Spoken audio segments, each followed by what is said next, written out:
तो सभी को एक के बाद एक बहुत अच्छी न्यूज़ मिल रही है। मतलब कि अब जो है वो 10वीं कक्षा के प्रमोशन के बाद 12वीं कक्षा का प्रमोशन हो चुका है। अब आने वाले समय में बहुत सारे लोगों के सामने कंफ्यूजन ये रहता है कि कौन सी लाइन में जाए। आने वाले समय में बहुत सारे लोग ग्रेजुएट भी हो जाएंगे, तो क्या करें। एक बच्चे ने मुझे आके ये पूछा कि सर मुझे लॉयर बनना है, एक ने पूछा मुझे एडवोकेट बनना है।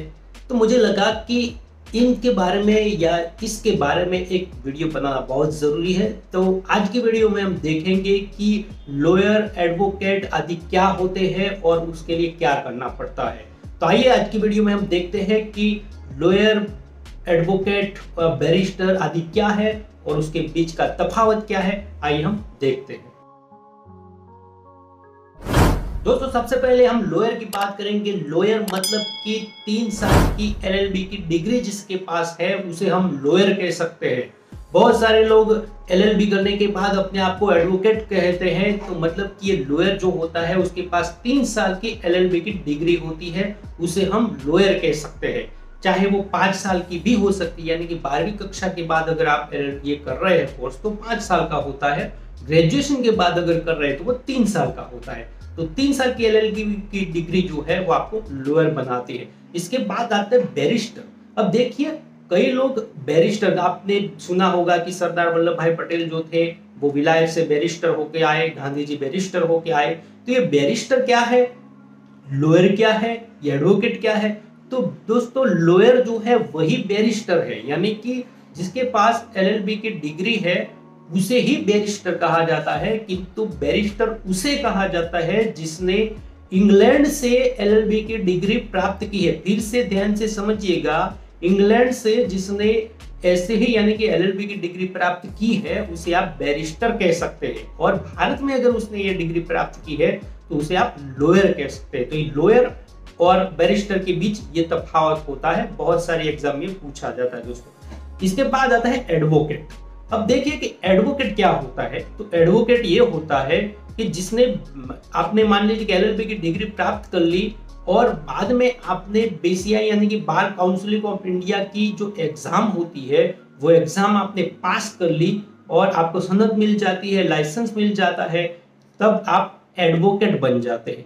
अब एडवोकेट क्या होता है, मान लीजिए कि आप लॉयर है तो कोर्ट में आप किसी व्यक्ति को रिप्रेजेंट नहीं कर सकते, और बाद में अगर एडवोकेट बन जाते हैं यानी कि आपने बीसीआई की एग्जाम पास कर ली है तो आप कोर्ट में जाके किसी का केस आप लड़ सकते हैं, प्रैक्टिस कर सकते हैं। तो ये तफावत होता है, यानी कि लॉयर जो होता है वो कोर्ट में प्रैक्टिस नहीं कर सकते हैं, किंतु एडवोकेट होते हैं वो कोर्ट में प्रैक्टिस कर सकते हैं, किसी का केस लड़ सकते हैं। तो ये फासला होता है इन दोनों के बीच का।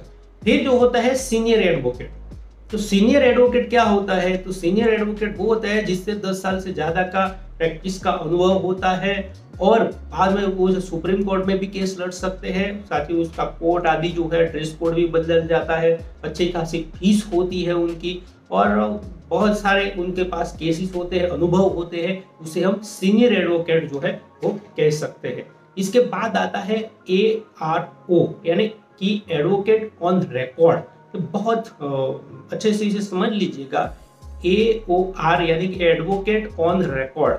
सुप्रीम कोर्ट में अगर आपको किसी केस फाइल करना है तो कोई वकील, एडवोकेट जो है, मान लीजिए लॉयर है या एडवोकेट है या जो बीसीआई की परीक्षा पास करके बैठा है उसके द्वारा आप उसमें सुप्रीम कोर्ट में केस फाइल नहीं कर सकते।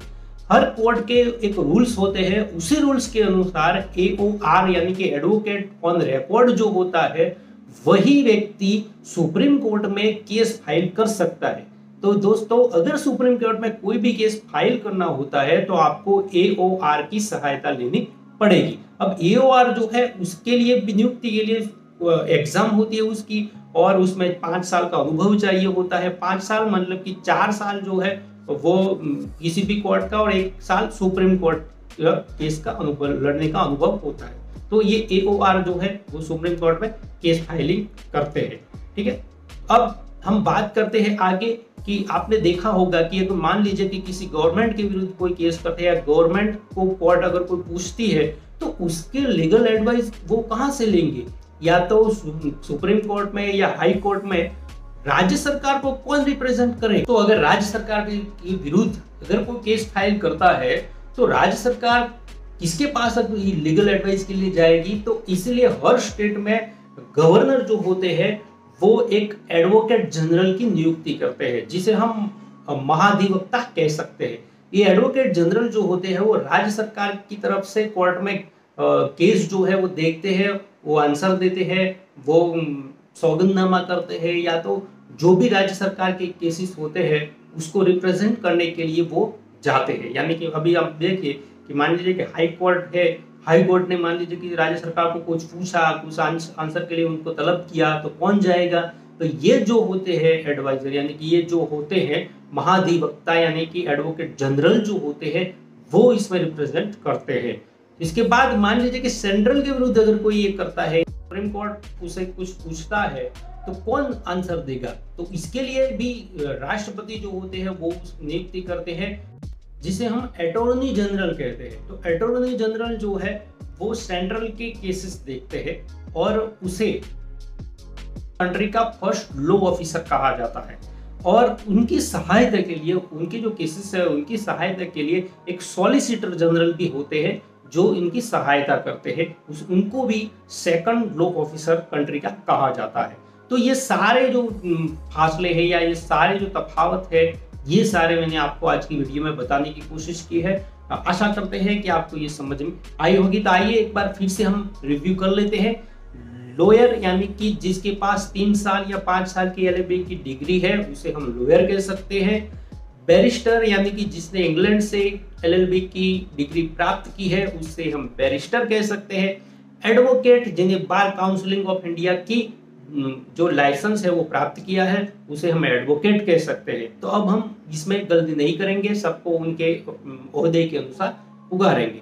फिर जो होते सीनियर एडवोकेट, जिसको मैंने आपको बताया कि अच्छा खासा अनुभव होता है, 10-20 साल का अनुभव होता है, अच्छे केस लड़े होते हैं, तो ऐसे लोगों जो है उनकी फीस भी ज़्यादा होती है, उनका ड्रेस कोड अलग होता है। तो इस प्रकार से जो एडवोकेट होते हैं सीनियर एडवोकेट कहे जाते हैं और वो सुप्रीम कोर्ट में केस लड़ सकते हैं। AOR advocate on record, supreme court में अगर कोई केस फाइल करना है तो AOR की सहायता लेनी पड़ती है। राज्य सरकार को कोर्ट में रिप्रेजेंट करने के लिए जो है वो एडवोकेट जनरल की नियुक्ति होती है और वो गवर्नर करते हैं।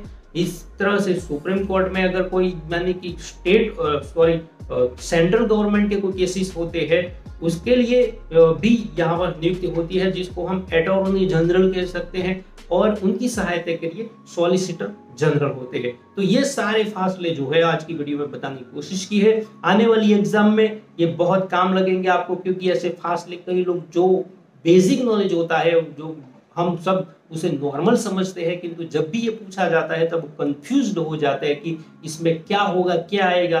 तो आज की वीडियो में हमने ये बताने की कोशिश की है। आगे के नॉलेज के लिए देखते रहिए प्रोफेसर की पाठशाला और सब्सक्राइब जरूर कर दें ताकि आने वाली वीडियो जो है आपसे छूटे नहीं। अभी अभी बहुत सारी एग्जाम जो होने वाली है, PSI की, PI की या पुलिस की या जो भी लीगल एडवाइजर की एग्जाम होने वाली है, उसके लिए आपको ऐसे नॉलेज की बहुत जरूरत पड़ सकती है। तो आने वाले समय में कोई भी फैक्ट्स या कोई भी ऐसी ब्रेकिंग न्यूज देखने के लिए इस चैनल को जरूर सब्सक्राइब करिए। बहुत बहुत धन्यवाद।